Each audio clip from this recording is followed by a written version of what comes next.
खरं तर जगदंबा मातेच्या दर्शनाला आल्यानंतर काल आपण पाहिलं मा भगवतीचाच असणारे हे देवी देवतांचे अवतार आहे. 3.5 शक्तिपीठ महाराष्ट्रामध्ये आहे. पण माहूरगडची रेणुका मैया मात्र आपल्या भोकर गावामध्ये त्या ठिकाणी मैयाचं सुंदरसं मंदिर आहे. मंदिरामध्ये तांदळाच्या माध्यमातून रूपानं मैया या ठिकाणी मंदिरामध्ये आहे.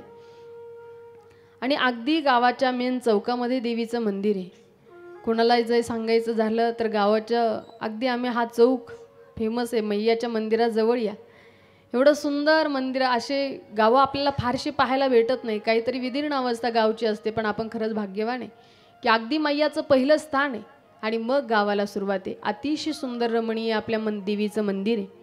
पण माहूरगडला जी रेणुका माता आहे ना मैयाचा फक्त तांदळाच आहे. का बरं माहिती का? एक रेणू नावाचा राजा होता आणि त्या रेणू नावाच्या राजानं एक यज्ञ केला होता. ऐका बरं, मैयाची आख्यायिका ऐका, आपल्याला कळेल की मैयाचा तांदळाच का आहे, मुखवटाच का आहे.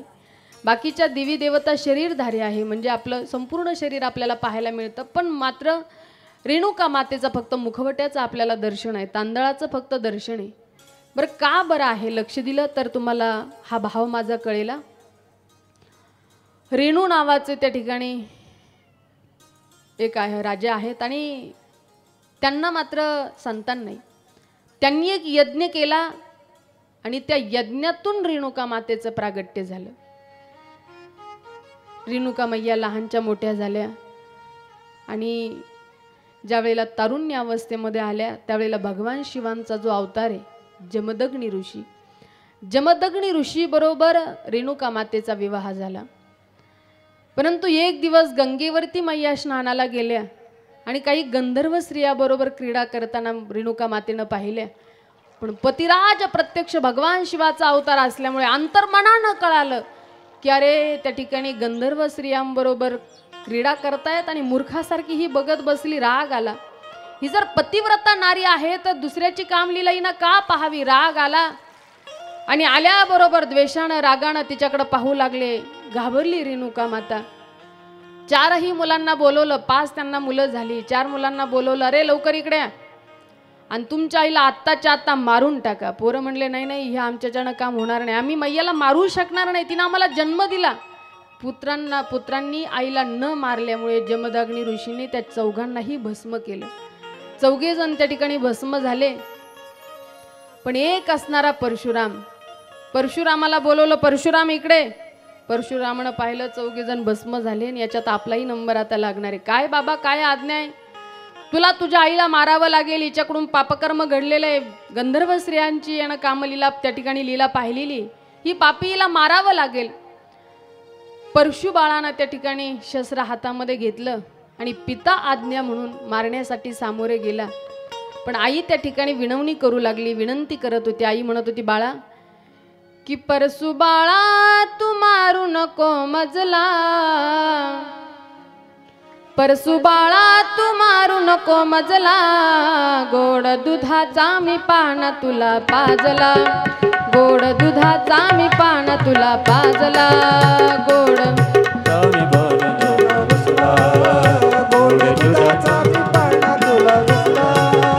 परशुबाळा तू मारू नको मजला, परशुबाळा तू मारू नको मजला, गोड दुधाचा मी पाना तुला पाजला, गोड दुधाचा मी पाना तुला पाजला, गोड दुधाचा मी पाना तुला पाजला, गोड दुधाचा मी पाना तुला पाजला.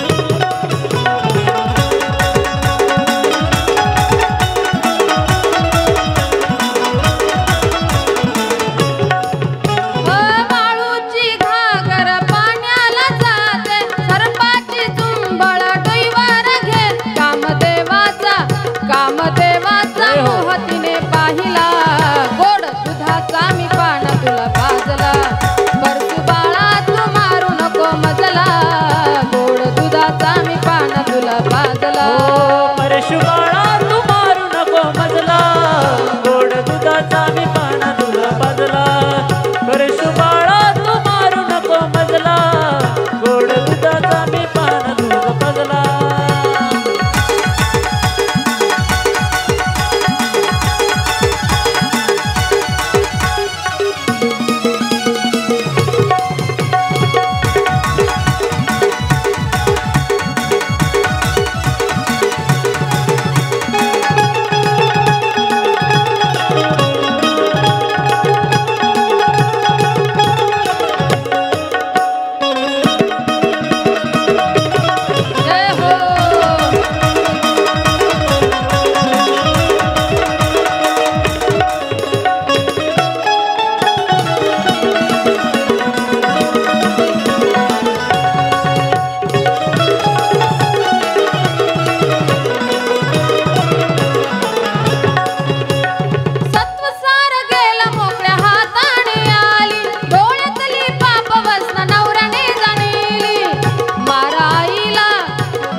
पाजला परशु बाळा तू मारू नको मजला गोड दुधाचा मी पाना तुला पाजला परशु बाळा तू मारू नको मजला गोड दुधाचा मी पाना तुला पाजला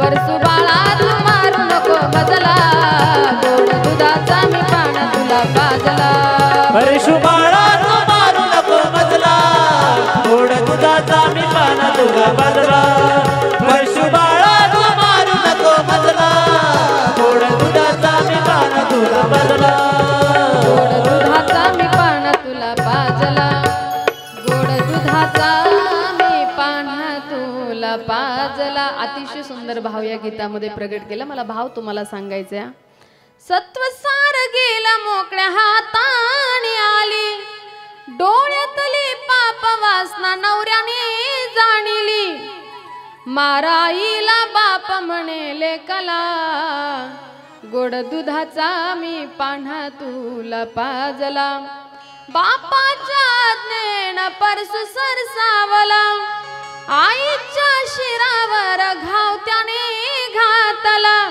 शिर गेले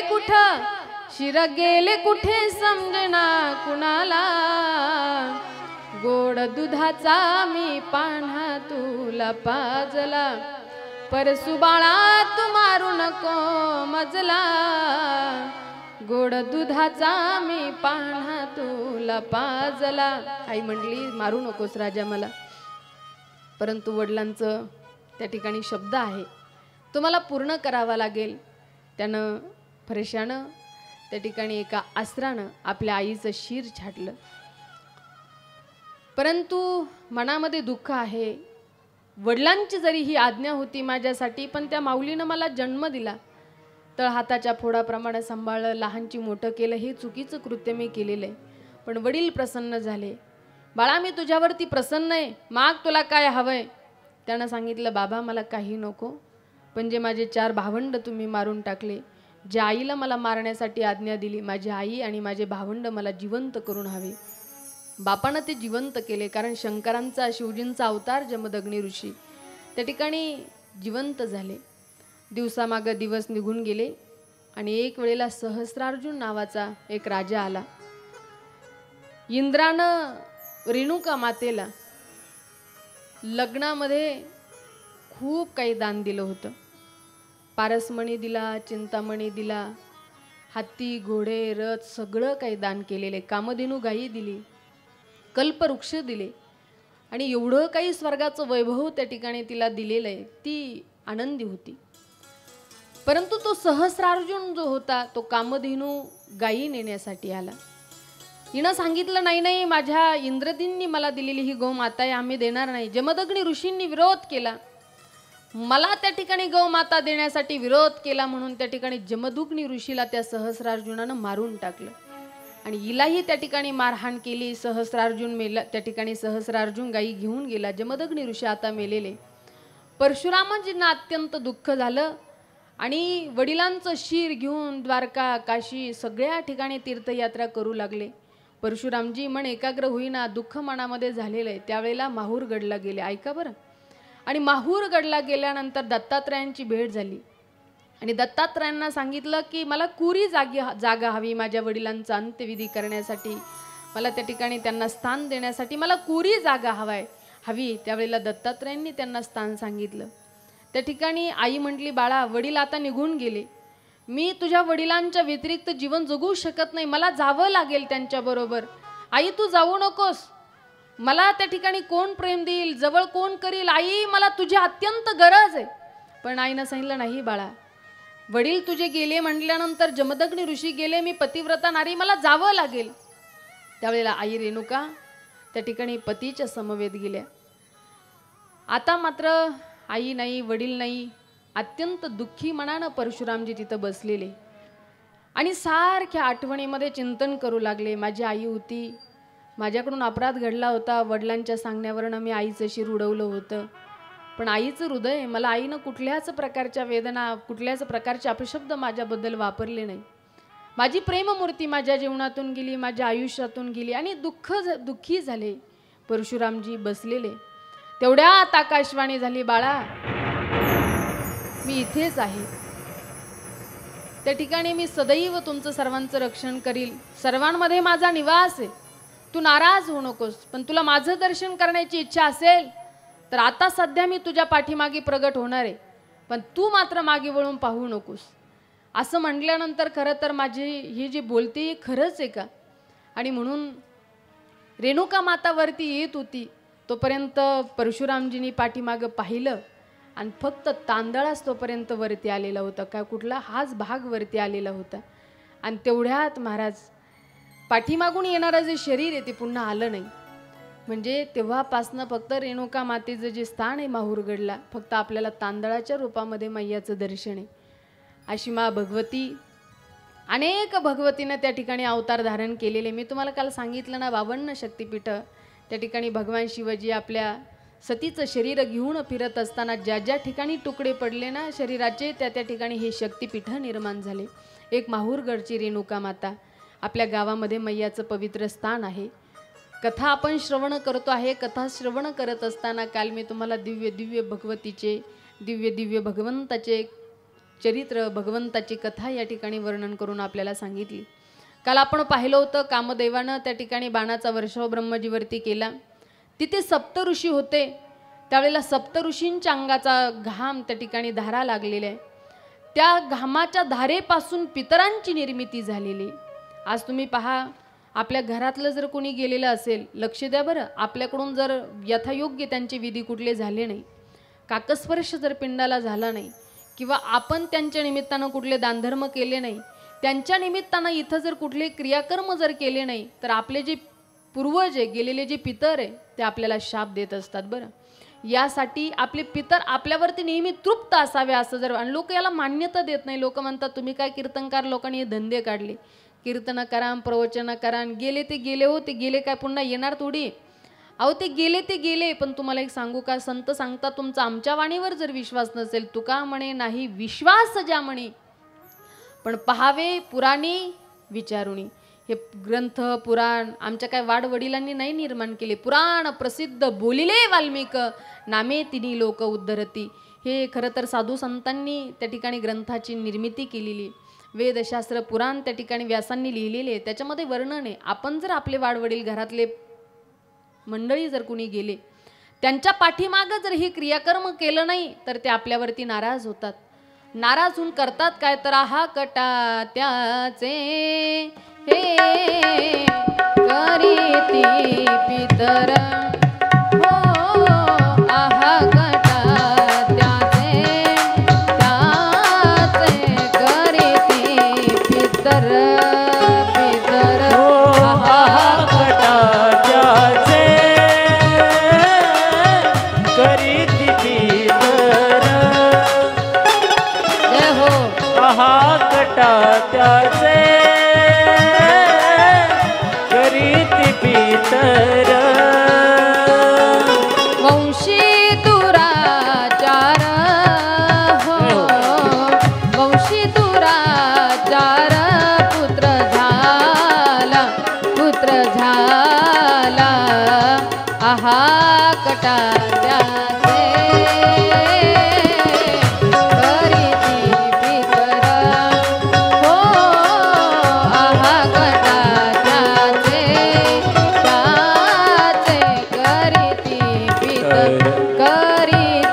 पितर करीती पितर.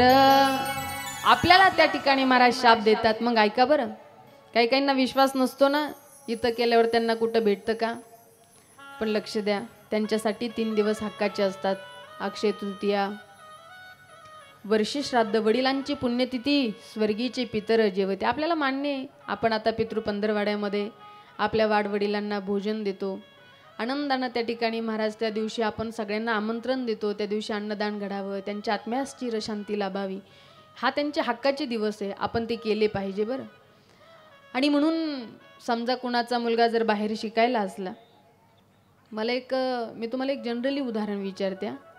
जर कुणाचा मुलगा बाहेर शिकायला असला, त्याचा फोन आला, दादा माझ्याकडे आता पैसे राहिले नाही, मला सध्या पैशाची नितांत गरज आहे. मग आपण काय करतो, त्यांना सांगितले 10,000 की आपण 10,000 घेतो, डायरेक्ट पुण्याला जातो का, नाही जात. काय करतो, ते पैसे घेतो, बँकेमध्ये जातो, त्याच्या नावानं त्या ठिकाणी आपण चिठ्ठी भरल्या जाते.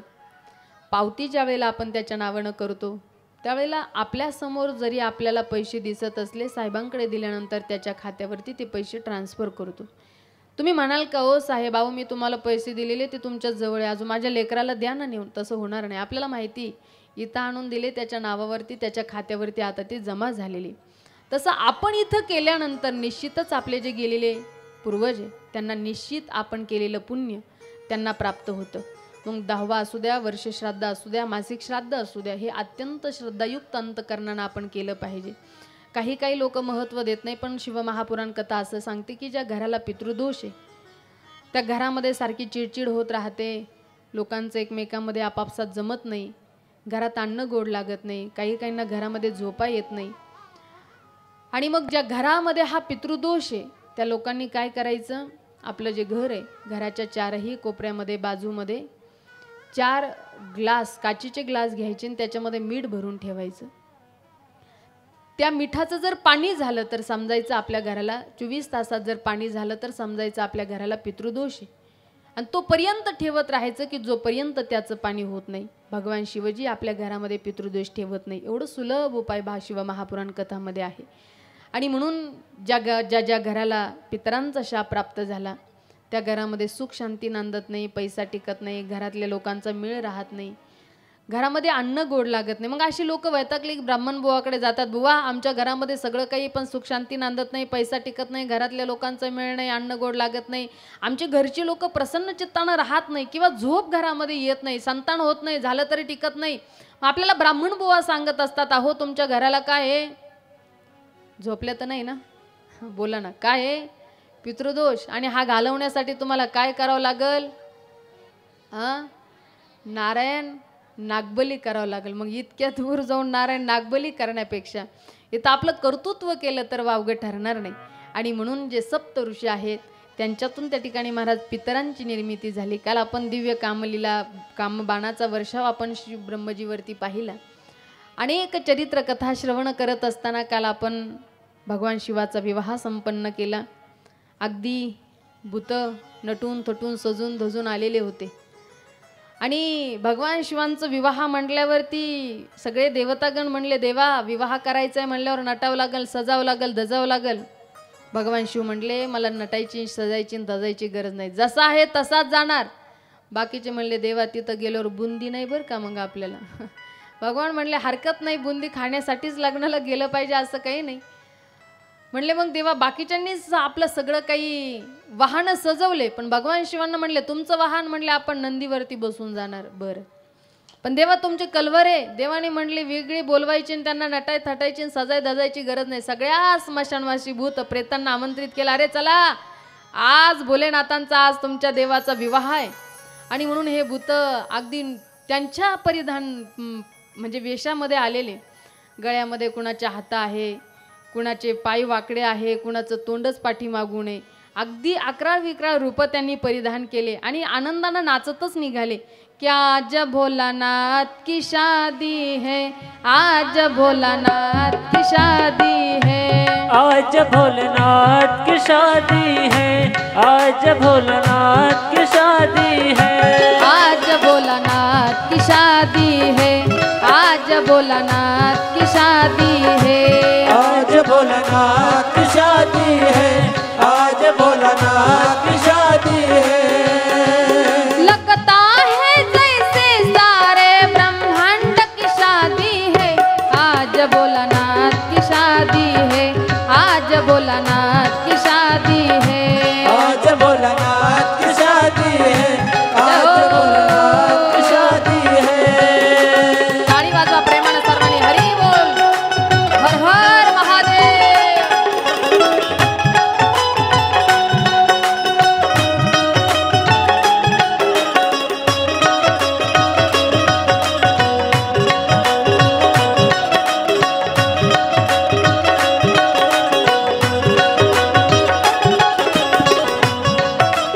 जय हो.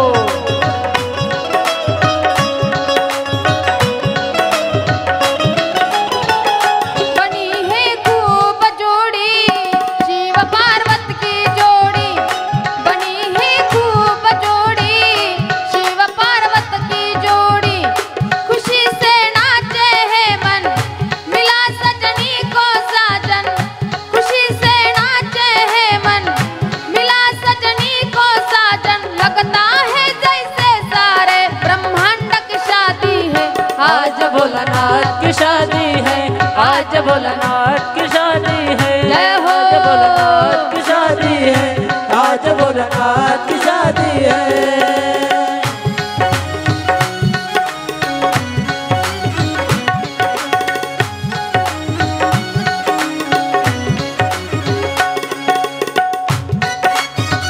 बसलेल्या मंडळी टाळी तर वाजवा प्रेमानं हरी बोल, हर हर महादेव.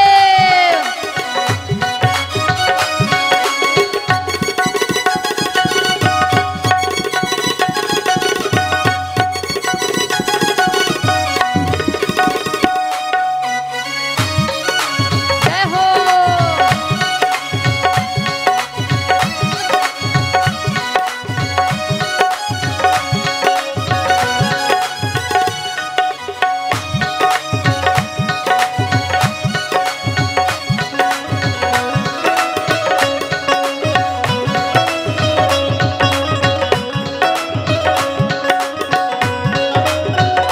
आज भोलानाथ की शादी है, आज भोलानाथ की शादी है, आज भोलानाथ की शादी है, आज भोलानाथ की शादी है.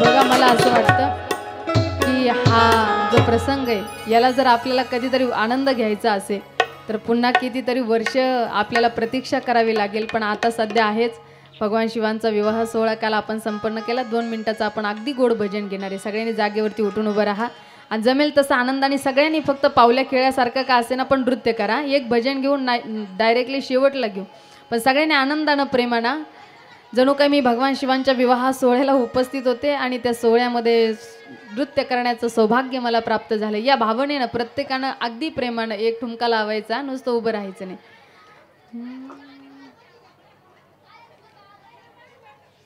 शिवशंभूच्या लग्नाला उमा पार्वती नटली, शिवशंभूच्या लग्नाला उमा पार्वती नटली, पार्वती नटली साडी चोळी जरीची नेसली, पार्वती नटली साडी चोळी जरीची नेसली, पार्वती नटली साडी चोळी जरीची नेसली, पार्वती नटली साडी चोळी जरीची नेसली. जय हो. हाला हाला पाठ फक्त 2-5 मिनिटं. जय हो.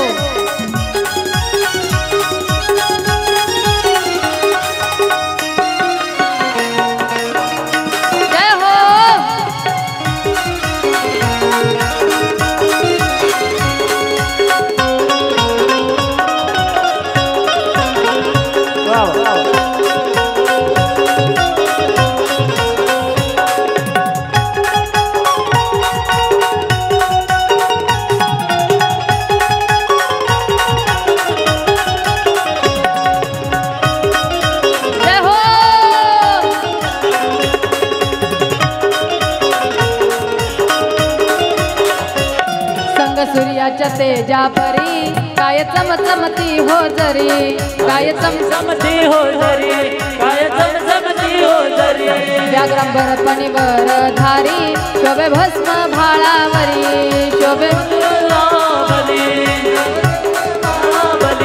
शिवशंभूला पाहुणी उमा पार्वती लाजली, शंभूला पाहुणी उमा पार्वती लाजली, पार्वती लाजली साडी चोळी जरीची नेसली, पार्वती लाजली साडी चोळी जरीची नेसली, पार्वती लाजली साडी चोळी जरीची नेसली, पार्वती लाजली. जय हो. हरी हो.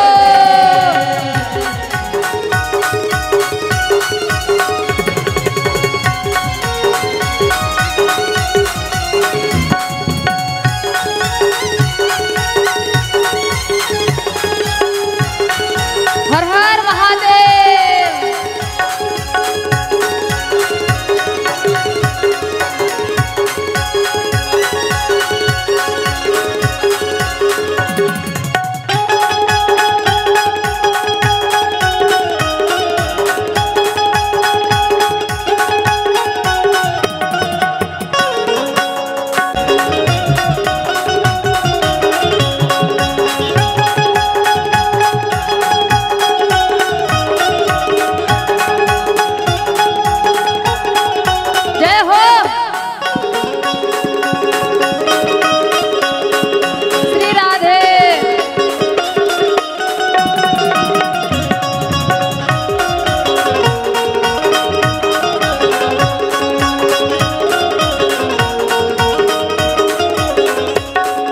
भोकर गावात हो, या भोकर गावात काय वाजत गाजत, या भोकर गावात काय वाजत गाजत, सोन्याचं सोन्याचं सोन्याचं बाशिंग न लगीन देवाचं लागत, सोन्याचं बाशिंग न लगीन देवाचं लागत. हो. सोन्याचं बाशिंग लगीन देवाचं लागत, सोन्याचं बाशिंग लगीन देवाचं लागत.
किती हर्षान वाजत, किती हर्षान वाजत, सोन्याचं सोन्याचं सोन्याचं सोन्याचं सोन्याचं बाशिंग लगीन देवाचं लागत, सोन्याचं बाशिंग न लगीन देवाचं लागत. जय हो नगरीत काय वाजत गाजत, या भोकर नगरीत काय वाजत गाजत, सोन्याचं सोन्याचं सोन्याचं सोन्याचं सोन्याचं बाशिंग लगीन देवाचं लागत, सोन्याचं बाशिंग लगीन देवाचं लागत.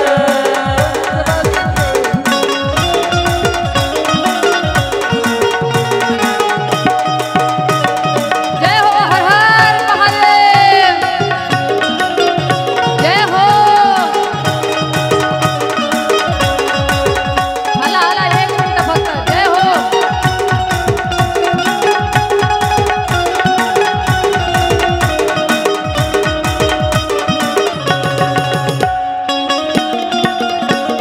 श्री राधे.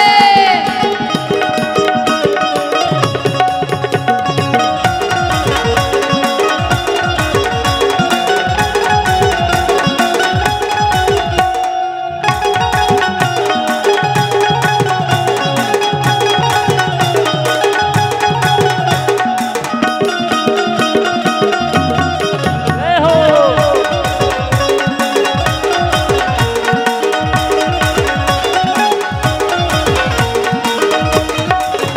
या भोकर गावात काय वाजत गाजत, या भोकर गावात काय वाजत गाजत, सोन्याचं सोन्याचं सोन्याचं सोन्याचं सोन्याचं बाशिंग न लगीन देवाचं लागत, सोन्याचं बाशिंग न लगीन देवाचं लागत, सोन्याचं बाशिंग न लगीन देवाचं लागत, सोन्याचं बाशिंग लगीन देवाचं लागत, सोन्याचं बाशिंग लगीन देवाचं लागत, लगीन देवाचं लागत, लगीन देवाचं लागत. देवाचं लागत. आता काय वाजत गाजत, सोन्याचं बाशिंग लगीन देवाचं लागत. भगवान शिवांचा विवाह सोहळा संपन्न झाला. काल आपण बाराती पाहिले, नटून तटून सजून धजून त्यांच्या त्यांच्या पद्धतीनं आले. आणि इंद्रचंद्र महेंद्र सगळे देवता आहे. मैनावतीनं ज्या वेळेला पाहिलं वरात आलेली, पण जे लग्नासाठी आलेले वराडी होते, लक्ष द्या माया हो, आपापसातली बडबड शांत करा, वेळ कमी आहे आपल्याकडे. खरं तर आमच्या मुलींचे घरचे पिताश्री मंडळी इच्छा होती ताई कालच आम्हाला कथेला यायचं होतं, पण पाऊस खूप होता आणि सगळे येवला खरं तर इकडं वैजापूर तालुक्यातले असल्यामुळे बऱ्यापैकी मुली तिकडले आहेत. आणि कालच्या अतिवृष्टीमुळे भरपूर ओढे नाले एक झाले त्यांचे, त्यांना यायलासुद्धा इकडं चान्स नव्हता. पण आज थोडंसं पाणी वसरलं असेल, त्यामुळे आज या ठिकाणी उपस्थित आहे. त्यांनी काल विवाह सोहळा त्यांच्या फक्त आमच्या संस्थेतल्या विद्यार्थिनींच्या ग्रुपला पाहिला, तर त्यांना इच्छा झाली की ताई खरं तर आम्ही या सोहळ्याला उपस्थित राहायला पाहिजे होतं, पण आता या वातावरणामुळे आम्ही राहू शकलो नाही आज आलेले, म्हणून त्यांना हा 2 मिनिटं आनंद देण्याचा खरं तर आपण हा प्रयास केला. बस त्यांनाही त्या ठिकाणी विवाह सोहळ्यामध्ये सहभागी होता यावं यासाठी आपण हे सुंदरसं गीत गायलं. खरं तर आपल्या भोकरकरांसाठी हा आनंद आहे. काल प्रत्यक्ष जगताचे स्वामी, अखंड जगताचे स्वामी देवादिदेव महादेव भगवान शिवांचा विवाह काल आपल्या पावनभूमीमध्ये आपण संपन्न केला. निश्चित आपण भाग्यवान मंडळ आहे. त्यावेळेला होतो नव्हतो, पण आज मात्र या विवाह सोहळ्यासाठी आपण सर्वच जण उपस्थित होतो. अतिशय काल या महिला मंडळींनी, पुरुष मंडळींनी, मी सुद्धा एक भगवान शिवांचा कलवर आहे, मी सुद्धा एक वऱ्हाडी मंडळातलं एक सदस्य आहे, या भावनेनं आपण सगळ्यांनी आनंदानं सहभागी होऊन अतिशय गोड नृत्य केलेलं आहे. बरं, एकदा आपण मंडळी आपल्यासाठी जोरदार टाळ्या वाजवा सगळ्यांनी. अतिशय सुंदर आपण नृत्य केलं. या शिवजींच्या विवाह सोहळ्याचा सुंदरसा आनंद आपण या ठिकाणी घेतलेला आहे. सगळ्यांना मी मनापासून धन्यवाद देते. शिवजींचा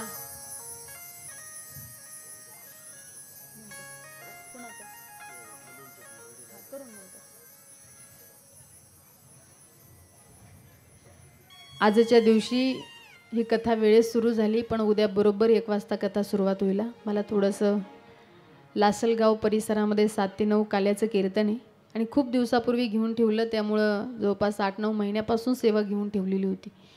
त्यामुळं आता ते कीर्तन नाकारताही आलं नाही आणि त्यामुळं मला तिथं जाणं फार गरजेचं आहे, कारण काल्याचं मोठी सेवा आहे ती. त्यामुळे उद्या बरोबर 1 ते 4 कथा होईल. भले कथा लेट सुरू जरी झाली तर 4 वाजता बरोबर संपूर्ण मी इथून निघणार आहे.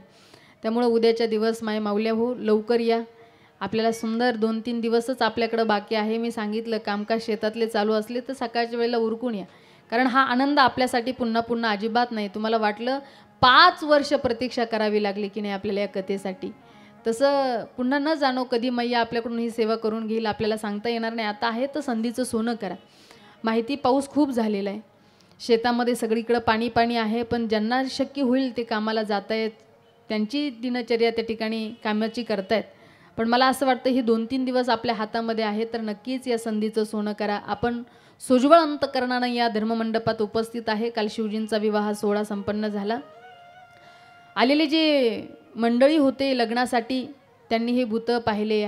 कुणाला हात नाही, कुणाला पाय नाही, कुणाचे तोंड वाकडे तिकडे, कुणाच्या गळ्यात हात हे पाहिलं आणि घरचे लोकांकडं गेले पळत धावत पळत. अक्षरशः त्यांना श्वाससुद्धा घेता येईना एवढे धावत पळत.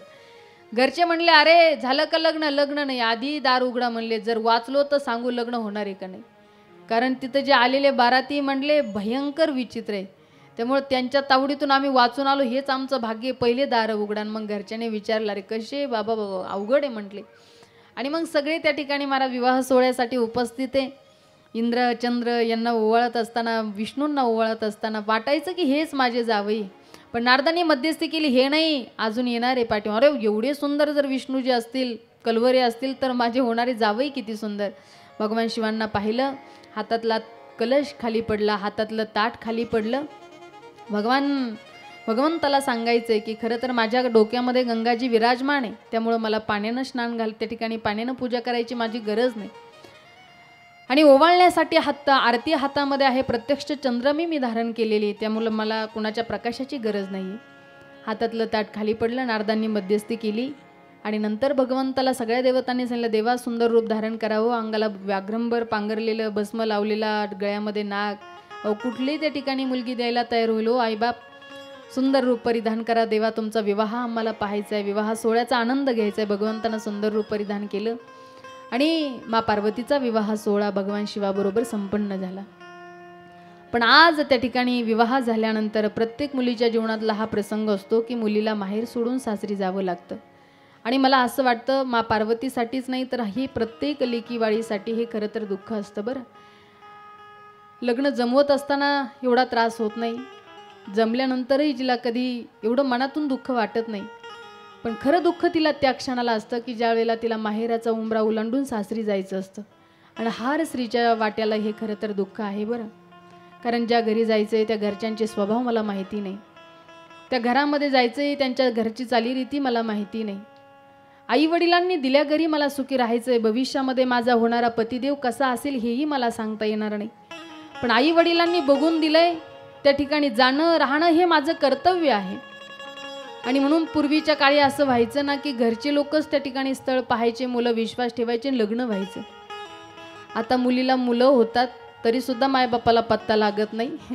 याला म्हणावं लागेल काला येतस्मै नमः. ही परिस्थिती सध्या विचित्र आहे. काही काही पुरी तर महाराज उठ सुटका जाय पळून, उठ सुटका जाय पळून. पण मी पुरींना नेहमी सांगते दिदींनो पळून जाऊन कधी लग्न करू नका. बरं, पळून तुम्ही जाता ग, पण आयुष्यभर त्या बापाला मान खाली घालून राहावी लागते. आणि नुसतं पोरं तर प्रेमात फार वचनं देतात. बरं, तू ये तर मी ये, तुझ्यासाठी तारे आणीन, तुझ्यासाठी चंद्र आणीन. ते काय आपल्या बापाचे आहेत का? लई वचनं देतात पोरं. आणि 1 महिना 2 महिन्यात राहतं त्याला प्रेम नका म्हणू. आज झालं उद्या संपलं, हे प्रेम नाही. अरे प्रेमच करायचं असेल तर माझ्या साधू संतासारखं प्रेम करा. प्रेमच करायचं असेल माऊली ज्ञानोबरायांनी जे देवावरती केलं ते प्रेम करा. प्रेमच करायचं असेल तर माझ्या तुकोबांनी जे देवावरती प्रेम केलं ते प्रेम करा. प्रेमच करायचं असेल तर माझ्या मीराबाईंनी जे प्रेम केलं ते प्रेम करा. प्रेमच करायचं असेल छत्रपती शिवाजी महाराजांसारखं प्रेम 18 प्रगड जातीचे मावळे एकत्र केले आणि या स्वराज्यावरती माझ्या छत्रपती शिवाजी महाराजांनी प्रेम केलं. म्हणून प्रेम करायचं ना मनातून करा. पण असं याला धोका दे, 2 महिने झालं 3ऱ्या महिने सोडलं, अजिबात याला प्रेम नका. ही वास नाही. प्रेम तर खरं ते आहे. तुम्हाला एक खरं सांगू का, एखाद्या मुलावरती जर प्रेम असेल ना कधीतरी आई वडिलाला सांगून पहा, दादा बाबा पप्पा माझं अशा अशा मुलावरती प्रेम आहे. ऐका ना, जर आई वडिलांचा होकार असेल तर तुमचं प्रेम स्वीकारा, पण आई वडिलांचा जर नकार असेल तर एक वेळेला तुम्ही तुमच्या प्रेमाचा त्याग करा, पण आई वडिलांच्या प्रेमाला माझ्या दिदींनो फक्त कलंकित होऊ देऊ नका. आयुष्यभर मान खाली घालून राहावी लागते त्या मायबापांना, म्हणून आई वडिलांच्या प्रेमाला कलंकित होऊ देऊ नका. नाही तर काही काय पुरी उठसूट जाय पळून एका गावात मी गेले, ते म्हणे ताई मागच्या वर्षी आमची पोरी गेली पेपरला गेली म्हणे, आता निकाल घेऊन येते का काय तिची तिलाच माहीत. बाप जर कधी चार चौघात बसलो बाप एक, आपली पोरगी लाखात एक, भलतं सलतं काही झालं पोरगी जर पळून गेली तर चांगलं झाल्यावर लोक विचारणार नाही, पण असं काही झालं करम भाऊ तुमची तर लाखात एक होती कस काय गेली. मग काय त्या बापासमोर एकच पर्याय, एक तर गाव सोडून जाणं नाही तर जग सोडून जाणं. चुकीच्या निर्णयामुळे जर आपल्या मायबापांना आपल्यामुळे आत्महत्या करावी लागत असेल तर कुठल्याही मुलीनं कधीच पळून जाऊन लग्न करू नका. माझी मनापासून तुम्हाला कळकळीची विनंती असेल, आपल्या आई वडिलांची मान समाजामध्ये खाली जाईल असं चुकीचं पाऊल तुम्ही कधी उचलू नका. आपले आईवडील आपल्यासाठी वैरी नाही, तुम्हाला पाहिजे ते स्थळ मनासारखा पती तुमच्यासाठी करून देईल, पण आयुष्याची निवड एकदा चुकली ना का जीवनाचं सरपण व्हायला अजिबात वेळ लागणार नाही. म्हणून आईवडिलांचं खूप प्रेम असतं आणि मनापासून मुलीवरती प्रेम असतं. बापांना आईवडिलांना एक ठाऊक असतं, लहानची मोठी आम्ही करतोय, मुलगी मोठी झाली लग्न लावून देऊ, ते घर कसं निघेल कसं सांगता येणार नाही. म्हणून पोरगा नाही शिकलं तर चालेल राहिलं आमच्याकडं, पण पोरगी परक्याच्या घरी जाणार आहे, तिच्यासाठी स्थळ पाहिल, पण तो मुलगा कसा निघतो कसा सांगता येत नाही. म्हणून रात्रंदिवस आई वडील त्या मुलीसाठी कष्ट करतात. योग्य वयात आली मुलीचं लग्न होतं, लग्न जोडल्या जातं, लग्न त्या ठिकाणी पार पडतं. मुलगी बोल्यावर उभा आहे, कलवरी मंडळी आजूबाजूला आहे, 5-5, 10-10 हजाराचे कपडे, पण जो बाप असतो त्या बापाच्या अंगावरती पाहुण्यारावळ्यांनी चढवलेला भर पोशाख, फाटका नाही, हेच त्या बापाचं नशीब असतं. लग्न लागल्या जातं, सगळेजण अक्षदा टाकतात, आई उभा आहे, आईचे डोळे भरून येतात. तुळशीला पाणी घालणारी माय आठवते लेकीचं बालपण, टचकन डोळे भरून येतात, डोळ्यातलं पाणी सावरते. वडील ज्या वेळेला मुलीकडे पाहतात ना त्यावेळेला बापाला असं वाटतं आत्ताच्या या क्षणाला जावं, मुलीला मिठी मारून हंबरडा फोडावा, पण बापाला एकच ठाऊक असतं, माझ्या डोळ्यातला अश्रू जर तायडी पाहिल तर तायडीचं पाऊल या माहेरातून निघणार नाही. म्हणून बाप फक्त डोळ्यातलं पाणी त्या ठिकाणी सावरत राहतो. आलेल्या प्रत्येक पाहुण्याला सांगतो, सुंदर स्वयंपाक केला बरं, पोटभर जेवा, कुणाला तेलकट चालत नसेल त्यांच्यासाठी व्यवस्था आहे. त्या ठिकाणी चपाती बनवलेली, पोटभर जेवा, आनंदानं जेवा, हात जोडून म्हणत असतो बरं. पण त्याच्यानंतर एक विधी असतो, तो कन्यादानाचा विधी. कन्यादानाच्या वेळेला कन्यादान करत असताना त्या ठिकाणी कन्यादानासारखा विधी होतो ना, त्यावेळेला बाप ज्या वेळेला उठतो त्यावेळेला असं वाटतं त्या बापाला की माझ्या पायाला जणू काही 5-5, 10-10 किलोची गोळे बांधले की काय अशी अवस्था होते. पण इथं बसलेल्या मायबापाला मी सांगेल, खरंच एखादा बाप गरीब असेल, त्या बापाच्या पदरामध्ये एखादी मुलगी मृगदान करू शकणार नाही. एखादा बाप जर गरीब असेल तर तो बाप मृगदान करू शकणार नाही.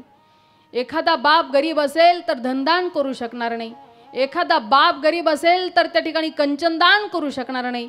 पण बाप कितीही गरीब असू द्या, त्या गरीब बापाच्या पोटी कन्यादानाचं पुण्य माझी दिदी माझी ताई दिल्याशिवाय राहत नाही. म्हणून खरंच ज्यांना मुली ते भाग्यवान असतील, देवाचे आभार माना देवा की आमच्या पोटी तू खरं तर आम्हाला प्रेम, एक तरी हक्काची लेक असावी महाराज जीवनामध्ये.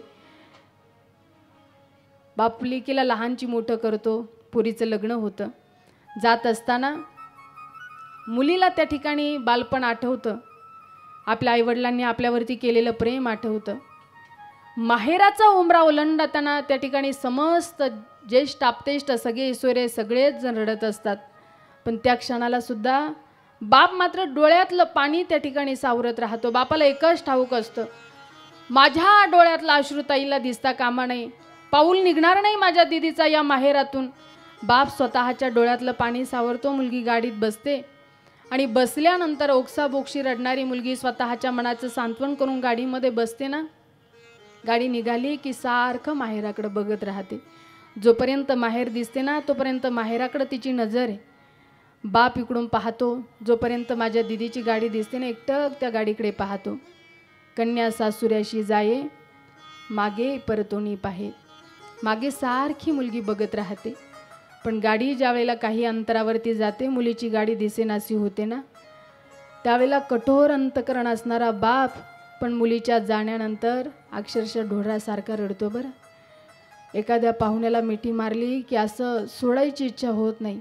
मुलीचं बालपण आठवतं. अरे माझी तायडी माहेरामध्ये वावरत असताना कधी आमच्या पती पत्नीचे भांडणं झाले आणि न जेवता जर कधी हा बाप झोपला तर स्वतःची शपथ घालून जेव घालणारी माझी प्रेममूर्ती माझी कन्या होती. पण आता माझी प्रेममूर्ती आमच्यामध्ये राहिली नाही. त्या बापाचं अंतकरण भरून येतं.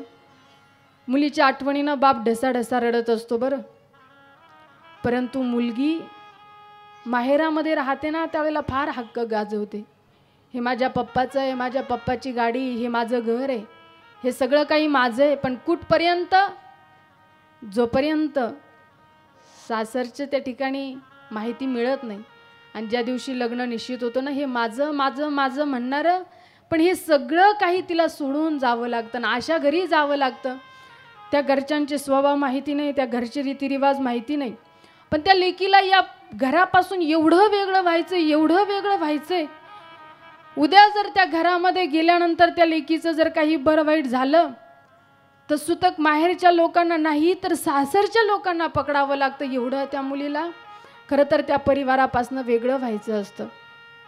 पण इथं बसलेल्या समस्त मायबापाला मी नक्की सांगेल की जोपर्यंत आपली मुलगी आहे तोपर्यंत मनापासून तिच्यावरती प्रेम करा. पर घरी गेल्यानंतर 2 दिवस तिच्या हक्काचे असतात. एक आहे रक्षाबंधन आणि दुसरा आहे परमपवित्र भाऊबीज. हिरवी तुम्ही बहिणीला बोलवा नका बोलवू, पण तिचे जे हक्काचे 2 दिवस, या 2 दिवशी तरी आदरानं तिला फोन लावत जा. असे बरेच बहीण भाऊ आहे की त्यांचा आज रक्षाबंधन भाऊबीजेचा सण सध्या बंद झालेला आहे. एकमेकांशी प्रेमानं बोलत सुद्धा नाही. पण आज कुठंतरी या जागरूकतेची गरज आहे. एका आईच्या उदरातून आपण जन्माला आलो आणि असं काही आपल्या पोटी लेकीबाळी जन्माला आल्या की आपण त्या बहिणीला विसरूनच जातो. कितीही तिची गरिबी असू द्या, पण इथल्या भावांना माझी विनंती असेल, जिथपर्यंत माझा आवाज पोहोचतोय, ज्यांच्या ज्यांच्या कानापर्यंत जातोय, त्यांना माझी विनंती असेल, हक्काची बहीण जर तुमच्या पोटी असेल, तुमच्या नशिबी असेल, तर बहिणीचा कधी अवहेर करू नका. ती गरीब असू द्या, श्रीमंत असू द्या, उलट तिला सांगा, बाई हे सगळं काही विश्व आहे ना, हे तुझ्याच कृपेने. आजपर्यंत वैर केला असेल तर आजपासून मला अजिबात तुझ्याशी वैर करायचा नाही. कधीतरी त्या बहिणीला प्रेमानं समजून घ्या. आणि म्हणून दर सण आला की ती वाटच बघत असते बरं. तिचे ते हक्काचे दिवस आहे, प्रेमानं आनंदानं वाट पाहते, सांगत असते बरं जावा भावाला, शेजारच्या मैत्रिणीला की गाडी घुंगाराची घेऊनी बंधू माझा येईल ग, राखीच्या सणाला मला माहेरी नेईल ग. गाडी घुंगाराची घेऊनी बंधू माझा येईल ग, राखीच्या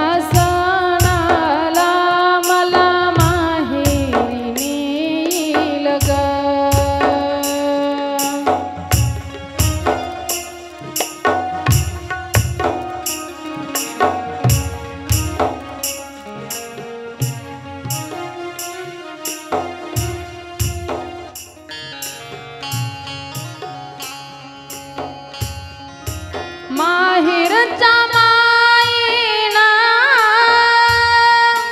आंब्याचे आहे वन, येईल बंधू माझा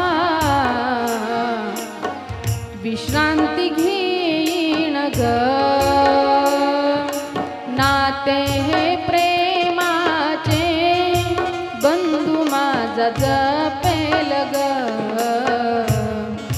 राखीच्या सणाला मला माहेरी नेईल ग.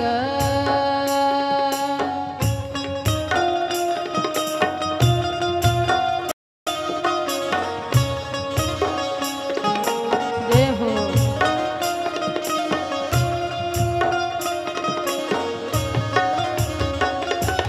माहेरी ओढात आला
फार अपेक्षेनं वाट पाहते बरं रक्षाबंधन परमपवित्र भाऊबीज आला की त्या बहिणीला सारखं वाटतं आज माझ्या भावाचा फोन येईल.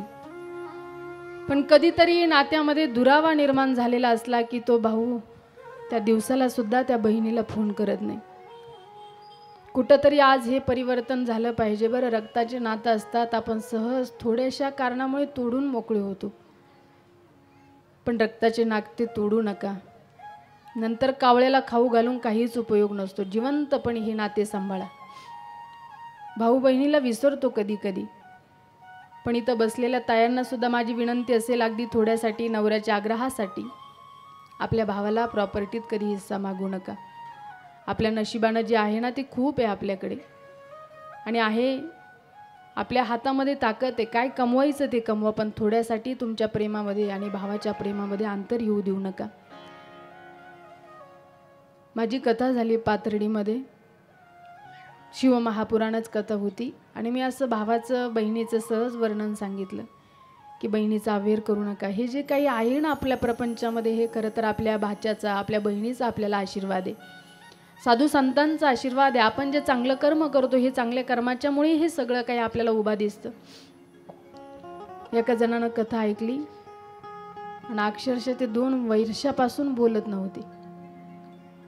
माझी कथा ऐकल्यावर गेला दुसऱ्या दिवशी बहिणीला घेऊन आला, माझ्या पायाच पडायला घेऊन आला. म्हटलं ताई, बहिणी म्हटलं माझी खूप श्रीमंत घराण्यात दिलेली, पण आमच्या नात्यामध्ये थोडासा दुरावा निर्माण झाला, आम्ही बोललोच नाही म्हणे 2 वर्षापासून. पण तुमची कथा ऐकली ना, त्या क्षणाला मी ठरवलं हे सगळं काही आता सोडून द्यायचंय. कुणाचं तरी आपल्याला हे मार्गदर्शन मिळालं या भावनेनं. राग द्वेष सगळा सोडून दिला आणि आज मी माझ्या बहिणीला घेऊन आलो. कुठंतरी ही सुधारणा होत असेल तर मला असं वाटतं ही माझी कथा सफल होईल. बहिणीचा रागराग करू नका, बहिणीचा तिरस्कार करू नका. जोपर्यंत माहेरातले मायबाप जिवंत असतात ना, तोपर्यंत हक्काचा उंबरा तिच्यासाठी असतो बरं. आई तरी फोन करील, बाप तरी फोन करील, पण माहेरातले मायबाप एकदा निघून गेले की वाट बघावी लागते, तरी सुद्धा कुणाचा फोन येत नाही. भाऊ फोन करत नाही, भाऊजही फोन करत नाही. तिला वाटतं की मायबाप असते तर मला एक तरी आईचा फोन आला असता, बापाचा फोन. आणि मुलीचं माहेर तोपर्यंतच आहे हो, जोपर्यंत त्या माहेरामध्ये तिचे मायबाप जिवंत असतात. भाऊ जर श्रीमंत झाला, बहीण जर गरीब असली, तर त्या बहिणीची अवहेलना भाऊ करत असतो. कधी कधी स्वतःच्या श्रीमंतीच्या घमंडीमध्ये तो राहत असतो. पण माझी भावंडांना विनंती असेल, दादा घ्यायचं असेल तर आपल्या प्रपंचामध्ये आपल्या बहिणीचा आशीर्वाद घ्या. घरी आली हक्कानं तिला भाऊबीजीला रक्षाबंधनाला बोलवा. अरे इतकं प्रेम करते ना माहेरावरती बहीण, मुलगी एवढं प्रेम करते, तुमच्या आईपतीप्रमाणे तिला साडी घ्या, तुम्ही 500ची घ्या, इकडं नवऱ्याचे पैसे घेऊन येईल, काही तुम्ही दिलेले घालील, आणि तुम्ही 500ची जरी घेतली तर ती 2000ची नवऱ्याच्या का असे ना पैशानं घेऊन जाते. माहेरात सासऱ्यातल्या लोकांना सांगते, बघा शेजारणी पाजारणीला जावेला सांगते माझ्या बापानं घेतली ही साडी. भावाची कधीच इज्जत बहीण माहेरात जाऊ देत नाही बरं. खूप प्रेम करते बहीण. आणि म्हणून कधी कधी भाऊ श्रीमंत झाला की त्याच्याकडून अवहेलना होते. पण दादा किती जरी तुम्ही बहिणीपासून दूर गेलात ना, एक दिवस असतो तुम्हाला त्याच्यासाठी यावं लागतं. परंतु त्या दिवसाच्या वेळेला मात्र तुम्ही येताल साडी घेऊन, पण ती मात्र बोलायला तुमच्यासोबत तयार नसणार आहे. आणि म्हणून जोपर्यंत आहे तोपर्यंत प्रेमाची कदर करा. भाऊ जर श्रीमंत झाला ना तर तो बहिणीला विसरूनच जातो. पण ती त्याला नेहमी सांगत असते, दादा श्रीमंती गरिबी ही ऊन सावलीचा खेळ आहे. कधीतरी तुझी परिस्थिती चांगली असेल, कधी माझी असेल, पण तुझ्या चांगल्या परिस्थितीमध्ये माझी गरिबी म्हणून तू हसू नको, माझ्याकडे तिरस्कारानं पाहू नको, माझं त्या ठिकाणी अवेअर करू नको. ती भावाला नेहमी सांगत असते की दादा ऐक,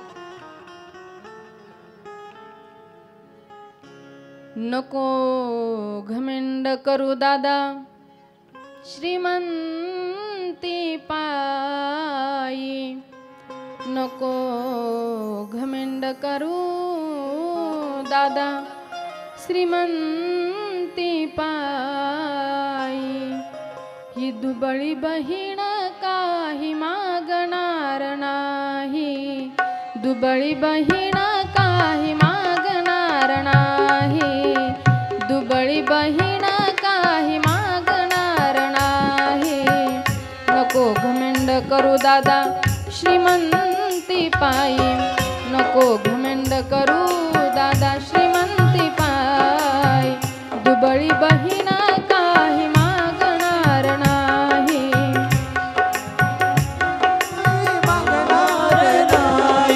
नको घमेंड करू दादा श्रीमंती पायी नको घमेंड करू दादा श्रीमंती पायी जय हो दुबळी बहीण काही मागणार नाही दुबळी बहीण काही मागणार नाही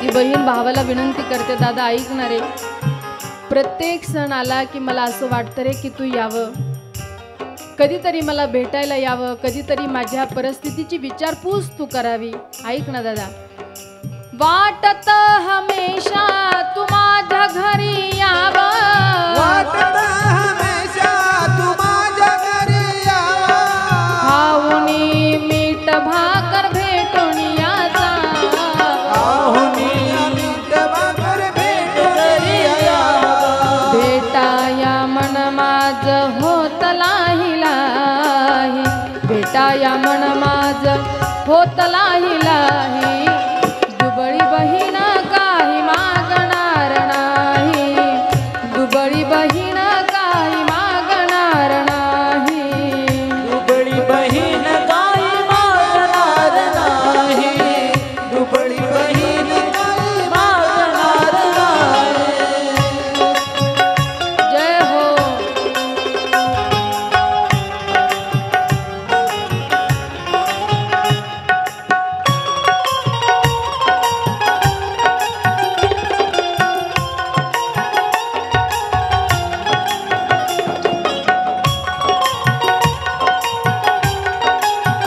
हरी बोल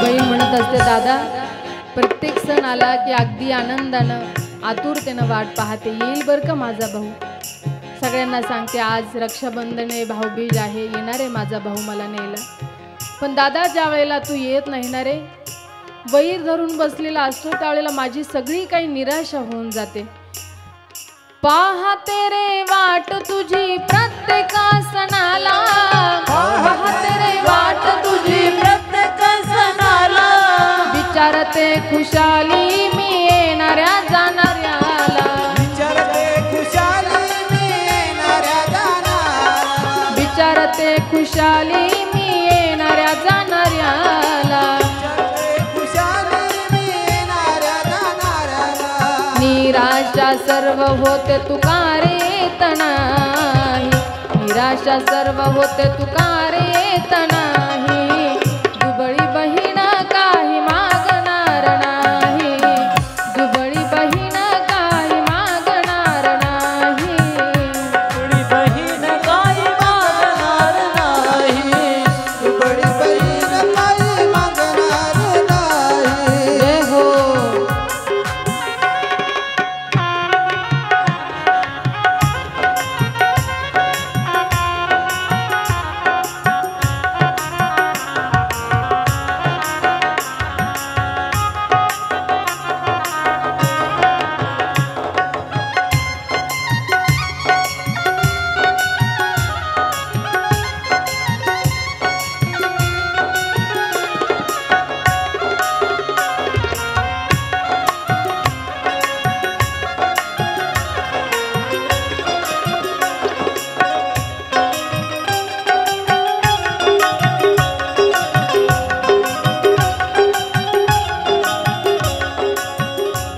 ज्या वेळेला त्या मुलीच्या माहेरातले मायबाप निघून जातात ना, त्यावेळेला तिला जाणवतं आता माहेरामध्ये मायबाप राहिले नाही. दिदी रक्षाबंधन आलं, भाऊबीज आलं की ताई तू कधी येणार आहेस, हा आवाज आता मला पुन्हा फोनमध्ये कधीच ऐकायला मिळणार नाही. हक्कासाठी, हक्कानं माझ्यासाठी जे मिळेल ते पैसे जपून ठेवणारी माय, माहेरातून निघाल्यानंतर पिशवी भरून देणारी माय, आता तिचाही जिव्हाळा, तिचं प्रेम आता माहेरातलं संपलेलं आहे. म्हणजे माझी माय आता माहेरामध्ये राहिली नाही. त्यावेळेला त्या बहिणीला त्या वेदना जाणवतात. बरं ती म्हणत असते दादा की संपला जिव्हाळा त्या माय माऊलीचा, लागला उन्हाळा धारणा सावलीचा. संपला जिव्हाळा त्या माय माऊलीचा, लागला उन्हाळा धारणा सावलीचा. पण ऐक दादा, साडी नको चोळी नको नको दादा काही, साडी नको चोळी नको नको दादा काही, दुबळी बहीण काही मागणार नाही, दुबळी बहीण काही मागणार नाही, दुबळी बहीण काही मागणार नाही. नको घुमेंड करू दादा श्रीमंती पायी, नको घुमेंड करू दादा श्रीमंती पायी, दुबळी बहीण काही मागणार नाही, दुबळी बहीण काही मागणार नाही, दुबळी बहीण काही मागणार नाही, दुबळी बहीण काही मागणार नाही, दुबळी बहीण काही मागणार नाही. किती सुंदर गीत आहे बरं. आपल्याला भाव फार महत्वाचा आहे. एवढं सुंदर गीत आहे ना, मला मनापासून आवडतं. बहीण भावाला सांगते दादा ऐक, नको घमेंड करू दादा श्रीमंती पायी, ही दुबळी बहीण काही मागणार नाही. आई वडील गेले का तिच्या भावना जागृत होता. दादा मला माहिती रे, संपला जिव्हाळा त्या माया माऊलीचा, लागला उन्हाळा धारणा सावलीचा. साडी नको चोळी नको नको दादा काही, ही दुबळी बहीण काही मागणार नाही. खूप प्रेम करते मुलगी माहेरावरती. आणि म्हणून लहान असतात तो दोघे बहीण भाऊ, शाळेमध्ये आले, कधी मुली दिदीची सायकल पंक्चर झाली ना, स्वतःची सायकल त्या ठिकाणी तिला देतो आणि दिदीला म्हणतो तुझी दे. उडीत उडीत का असेना पण घरला घेऊन येतो. कुणी जर चॉकलेट दिलं पळत जाते, त्या ठिकाणी फ्रॉकने चॉकलेट कट करते, अर्ध त्याला देते आणि अर्ध आपण खाते. किती प्रेम करतात आहे तोपर्यंत. नंतर असं काही नात्यामध्ये विभक्तपणा येऊन जातो की एकमेकाचे वर्षानुवर्ष तोंड पाहत नाही. पण मी नेहमी सांगते, मुलगी खूप त्या ठिकाणी सगळी काही परिस्थिती निभावते बरं श्री. लहान असते ना त्यावेळेला आई वडील म्हणतात मुलगी आहेस, कपडे नीट घाल, चांगलं राहा. समाज विचित्र आहे. थोडी मोठी झाली की लहानपणी आई वडिलांच्या धाकात, थोडी मोठी झाली की भाऊ म्हणतो इकडं जाऊ नको तिकडं जाऊ नको. अजून थोडीशी मोठी झाली की मग मात्र लग्न होतं तिकडं नवऱ्याच्या धाकात. आणि लेकरं बाळं झाले की पुन्हा लेकरं मोठाले झाले की लेकरांच्या धाकात. अरे वैयक्तिक आयुष्यच नाही हो स्त्रीला. खूप समर्पण आहे माझ्या या माऊलीचं. पण मी इथं बसलेल्या भावांना विनंती करेल, आपल्यासाठी एवढं समर्पण करतात ना, कधीतरी आपण एक भाऊ म्हणून आपलं आद्य कर्तव्य आहे, बहिणीचा प्रपंचामध्ये आशीर्वाद घ्या. बहिणीचा जर आपल्या प्रपंचाला आशीर्वाद लागला दादा, लक्ष द्या, बहिणीचा जर आपल्या प्रपंचाला आशीर्वाद लागला तर हातामध्ये माती घ्या, सोनं होईल त्याचं. पण बहिणीचा तळतळाट जर आपल्या प्रपंचाला लागला तर चालू पावसाळ्यात आपला बोर बंद पडल्याशिवाय राहणार नाही. आणि म्हणून घ्यायचाच असेल तर बहिणीचा आशीर्वाद घ्या. कोणत्याही भावानं कोणत्याही भाऊजाईनं बहिणीचा तळतळाट, नंदेचा तळतळाट मात्र आपल्या प्रपंचाला लावून घेऊ नका. काहीच अपेक्षा नाही हो तिला, पण माहेरावरती मात्र तिचं फार प्रेम असतं महाराज. माहेराचं कुत्र जरी दिसलं तरी त्या कुत्र्याला सुद्धा अरे तू माझ्या माहेरचा आहेस म्हणते. खूप प्रेम करते माहेरावरती स्त्री. परंतु आज माहेरातून जात असताना खूप दुःख झालं मा पार्वतीला. मैनावती तर त्या ठिकाणी पार्वतीला सांगते, ऐक, ज्या घरी जायचंय ते भोलेनाथ आहे. त्यांना आई नाही, वडील नाही, भाऊ नाही, बहीण नाही, सगळं काही जे नाते ते तुला निभवायचंय. आणि म्हणून तुला माझा त्या ठिकाणी मोलाचा सल्ला आहे, मोलाचा उपदेश आहे. ऐक पार्वती, करे हो सदा शंकर पद पूजा, करे हो सदा शंकर पद पूजा, करहु सदा पद शंकर पूजा, करहु सदा पद शंकर पूजा. नारी धर्मपती देऊन तू जाणारी, धर्मपती देऊन तू जा. श्रीराम जय राम, जय जय राम, श्रीराम जय राम, जय जय राम, राम जय राम, जय जय राम, श्री राम जय राम, जय जय राम.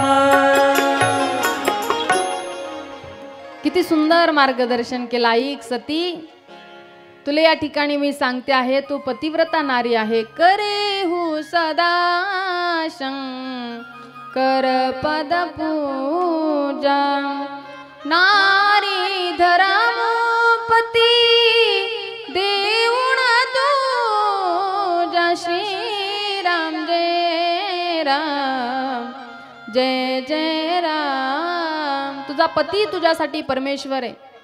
ज्या घरी जायचंय तिथले कुणाचे स्वभाव वगैरे तुला काही माहिती नाही, पण प्रेमानं सगळ्यांना आपलंसं कर. खूप समजावून सांगते. मला असं वाटतं मैनावतीनं सांगणं गरजेचं नाही, इथल्या सगळ्याच आयांनी आपल्या लेकीला अशी शिकवण दिली पाहिजे. एकदा प्रेमानं म्हणा हर हर, सगळ्यांचा आवाज येऊ द्या. एकदा प्रेमानं जोराना सगळ्यांचा हर हर, हर हर. आवाज नाही आला जोपर्यंत येणार नाही तोपर्यंत मी बंद करणार नाही. हा, प्रेमानं मोठ्यानं सगळ्यांनी जोरदार हर हर, हर हर, हर हर. वा वा. मा पार्वतीला मैनावती सुंदरचा उपदेश करते. ही प्रत्येक आईनं केलं पाहिजे बाई. ज्या घरामध्ये जायचंय ग ते तुझ्यासाठी नवीन आहे. रीतिरिवाज नवीन असतील, माणसं घरातले परिवारातले मंडळी सगळे आपलेसे असतील, पण एक त्या घरामध्ये राहत असताना एक तर तू त्यांची हो, नाही तर त्यांना आपलंसं कर. पण नुसतं नवरा माझ्या मुठीत ग एवढंच करू नको बरं. असं हार आईनं सांगितलं पाहिजे. मुलीचं लग्न झालं की तिच्यासाठी सगळं काही नवीन जरी असलं तरी ती तिच्या सगळ्या चांगल्या कर्तृत्वानं सगळं काही आपलंसं करू शकते. ऐका ना, जो आईवडिलांना स्वर्गात घेऊन जातो तो मुलगा असतो. लक्ष द्या.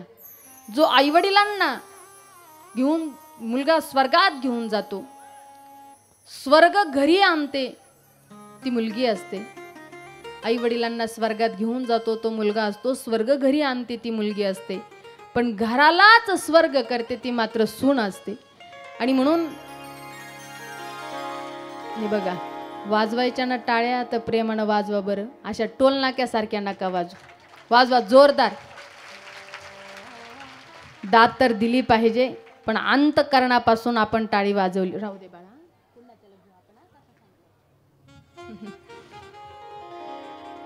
या ठिकाणी स्वर्गच त्या ठिकाणी महाराज घराला करते ना, ती सून असते. फक्त आम्ही आमच्या घरामध्ये किती संस्कारानं राहायचंय हे मात्र आपल्या हातामध्ये. आपल्याला आपल्या घराचा स्वर्ग करायचा आहे की नरक करायचं हे आमच्या माय माऊलींच्या हातामध्ये आहे. आणि म्हणून प्रेमानं त्या घरामध्ये राहा, प्रेमानं सगळ्यांना आपलंसं करा. एक मेसेज आला होता व्हॉट्सअपला, आईवडील सांभाळण्याचा अधिकार जर मुलींना असता, बरं का ताई, आईवडील सांभाळण्याचा अधिकार जर मुलींना असता तर महाराष्ट्रामध्ये एकही वृद्धाश्रमाची निर्मिती झाली नसते, असा मेसेज होता एका मुलीचा. त्यावरती मुलानं जे रिप्लाय केला ना तो एवढा सुंदर होता, मला एवढा मनाला भावला. त्या मुलानं त्याच्यावरती रिप्लाय केला होता, मुलीचा रिप्लाय होता, आई वडील सांभाळण्याचा अधिकार जर मुलींना असता तर महाराष्ट्रामध्ये एकही वृद्धाश्रमाची निर्मिती झाली नसती.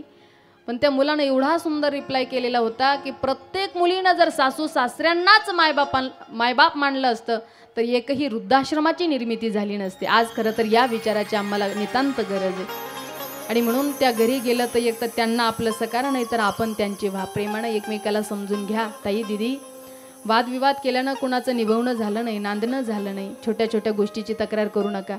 काही काही मायांना फार सवय असते, सकाळ दुपार संध्याकाळ जशी तिला भोजनाची गरज आहे ना तशी यांचा फोन चालू असतो. सकाळी दुपारी संध्याकाळी काय गरज असते हो? लग्न झाल्यावर तास तास 2-2 तास त्या मुलीला फोन करायची, तास तास 2-2 तास काय बोलणार काय एवढं आपण?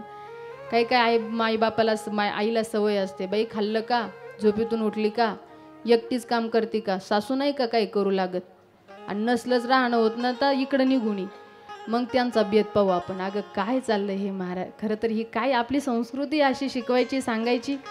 इथं मायांना मी विनंती करेल, ताई लग्न झालं ना तुमच्या दिदीचं, दिल्या घरी सुखीनं. आजकाल एवढा सासूरवास कुणीच काढू शकणार नाही.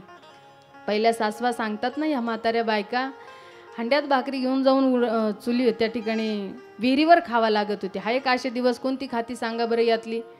खाती का कोणी विहिरीवर जाऊन भाकरी? आता घरं भरली. ती फक्त सासूला म्हणते, आत्या आत या, आत्या आत या. आणि आत गेलो विचारते, कोणा बोलवलं तुम्हाला? विचित्र परिस्थिती का नाही बरं? आता एवढा सासूरवास राहिला नाही अजिबात. माहेराच्या लोकांना तास तास 2-2 तास फोनवर काही सांगायचं नाही. घरानं सांगितलं की मग आईबाप तिकडून म्हणणार, तुला एवढा त्रास, तू इकडं निघून ये, सासू काही करू लागत नाही. अरे किती दिवस त्यांच्या कामाची वाट पाहणार तुम्ही? केलंय ना तुमच्यासाठी एवढा प्रपंच थाटला, या तर कामं करून त्या ठिकाणी घरचं काम आवरून शेताला कामाला जात होत्या. एवढी काही व्यवस्था सांभाळायची, रात्री येऊन स्वतः पुन्हा सगळ्यांसाठी स्वयंपाक करायचा, लेकरं बाळं जीव घालायचे, एवढा त्रास, रात्रीच्याला घरदारं सारवायचे या जुन्या माय मावल्या. आता एवढी वेळ आमच्या आजच्या ताईंवर राहिली नाही. आपल्याला फक्त घर सांभाळायचं आहे, तेवढं सुद्धा प्रेमानं व्यवस्थित घरचे माणसं सांभाळायचे, परिवारातल्या लोकांना प्रेमानं आपलंसं करायचं आहे, एवढं सुद्धा आपल्याला जमू नये. पण आज मेणावती उपदेश करते मा पार्वतीला, पार्वती ज्या घरामध्ये तुला जायचंय ते माझे भगवान शिव. खरं तर त्या शिवजींना आई नाही, वडील नाही, कुणीच नाही, सगळं काही नातं तुला निभवायचंय. आणि नारी धर्म आहे. खरं तर आज स्त्रियांनी हातामध्ये बांगड्या, कपाळाला कुंकू लावलं पाहिजे. पाश्चात्य संस्कृती आज आम्ही अपनावायला लागलो ना. आमचा पदर गेला, हातातल्या बांगड्या गेल्या, कपाळावरचं कुंकू गेलं, परंतु पायातलं जोडवं आज ही फॅशन होऊन बसली हो. लग्न झालेल्या पुरी गळ्यामध्ये मंगळसूत्र सुद्धा घालत नाही. ते म्हणतात कशाला गळा असाच छान वाटतो, याच्यामध्ये काय घालायचं आहे ना, आमचा दिसायला तर आहे ना, आम्ही मनातून त्याला वरलेलं आहे. अगं बाई, पण ते तुमचं लक्षण आहे, खरं तर हे आपले चिन्ह आहे. आणि ज्यावेळेला सौभाग्यवती स्त्री गळ्यातलं मंगळसूत्र, कपावरती कुंकू लावते, हातामध्ये तुम्ही टिकल्या लावा. आता सध्याचा परिस्थिती ती, पण टिकली खाली कुंकू पण असू द्या. ज्या मालकाच्या नावानं आपण आयुष्य समर्पित केलं, ज्याला आपण हे आयुष्य वाहिलं, त्या मालकाच्या नावानं कुंकू लावत जा. हे सौभाग्याचे चिन्ह ज्या वेळेला आपण धारण करतो त्यावेळेला आपल्या पतिराजाचं आयुष्य वाढत असतं. हे खरं तर रिझन आहे. त्यामुळे हे सगळं काही आपण सांभाळलं पाहिजे. मा पार्वती सांगते, सौभाग्यवतीचे चिन्ह हे सगळे तुला धारण करावे लागेल. आणि मा पार्वतीला सुंदर उपदेश करून आज मेणावती भगवान शिवांना आणि पार्वतीला त्या ठिकाणी विदाई करते आहे. पर्वतराज जे आहे, सगळ्यांचे डोळे त्या ठिकाणी पाण्यानं पाणावलेले आहे. आणि पार्वतीला विदाई करत असताना आनंदानं प्रेमाने सगळी विदाई करतायत. सगळ्यांचे नेत्रामध्ये अश्रू आहे, कारण भगवान शिवांसोबत आता मा पार्वती राहणार आहे. प्रेमानं त्या ठिकाणी म्हणू लागले की, जाते लाडाची लेक आज सासरी, हो जाते लाडाची लेक आज सासरी, जाते लाडाची लेक आज सासरी, हो जाते लाडाची लेक आज सासरी, जाते लाडाची लेक आज सासरी, जाते लाडाची लेक आज सासरी, जाते लाडाची लेक आज सासरी, हो जाते लाडाची लेक आज सासरी. लेक कुलती एक दिली परख्या करी, लेक कुलती एक दिली परख्या करी, जाते लाडाची लेक आज सासरी, हो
जाते लाडाची लेक आज सासरी लेक कुलती एक दिली परख्या घरी लेक कुलती एक दिली परख्या घरी जाते लाडाची लेक आज सासरी नमः शिवाय ओम नमः शिवाय हर हर बोले नमः शिवाय शिवाय ओम नमः शिवाय हर हर बोले नमः शिवाय नमः शिवाय ओम नमः शिवाय हर हर बोले नमः शिवाय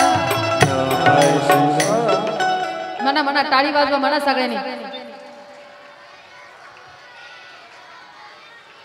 ह नमः शिवाय ओम नमः शिवाय हर हर बोले नमः शिवाय म्हणा क्या बात आहे वा आता सगळ्यांनी दोन हात ताट वरती करा एक साथ टाळी आणि प्रेमाने सगळ्यांनी या नमः शिवाय ओम नमः शिवाय हर हर बोले नमः शिवाय जय हो हर हर बोले एक साथ नमः शिवाय ओम नमः शिवाय हर हर बोले नमः शिवाय नमः शिवाय ओम नमः शिवाय हर हर बोले नमः शिवाय हर हर बोले शिवाय हर हर हर हर हर हर वाह